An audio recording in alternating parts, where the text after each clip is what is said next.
ఏం లేదండి, betting app గురించి జరుగుతుంది. మీకు ఆ స్కామ్ గురించి తెలుసు. ఇంతకుముందు ఈడీ పిలిపించారు, వాళ్ళు నేను కలిశాను. ఇందులో నా భాగస్వామ్యం లేదండి. 2016లో అప్పుడు ఇంకా బెట్టింగ్ స్టార్ట్ అవ్వలేదు. ఒక యాప్ గురించి యాడ్ చేశాను. ఆ తర్వాత అది బెట్టింగ్ అయితే దాని నుంచి నేను తప్పుకున్నాను. I did not take payment అంటే ఓకే అన్నారు. సిఐడికి కూడా ఒక సార్వజనికులు ఒకరు కంప్లైంట్ చేశారు, మన పేర్లన్నీ చెప్పి. సో దాని గురించి పిలిచారు అండ్ వెళ్ళి మాట్లాడాను. 2017లో ఇక్కడ బ్యాన్ అయ్యింది. 2016లో ఇంకా బెట్టింగ్ స్టార్ట్ అవ్వలేదండి. ఆ యాప్ ఒక గేమ్ అనుకుని మేము చేసామండి. ఆ తర్వాత తెలిసింది బెట్టింగ్ యాప్ ఈజ్ రాంగ్, అందువల్ల నేను కంటిన్యూ చేయలేదు. ఆ డీటెయిల్స్ ఇచ్చాను. ఆ తర్వాత ఏదైనా చేశారా, వేరే కంపెనీస్ ఏదైనా చేశారా అంటే లేదండి అని చెప్పాను, అంతే. బ్యాంక్ స్టేట్మెంట్స్ని అప్పుడే ఇచ్చాము, అందులో ఏమీ లేదని తెలిసింది.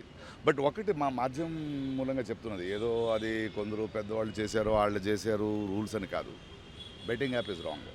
ఓకే, అది చాలా యంగ్స్టర్స్ జీవితాలు పాడైపోతున్నాయి.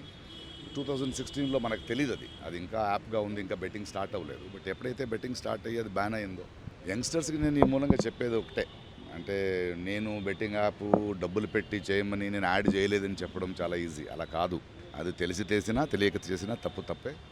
యంగ్స్టర్స్ ప్రజలు అర్థం చేసుకోవాలి.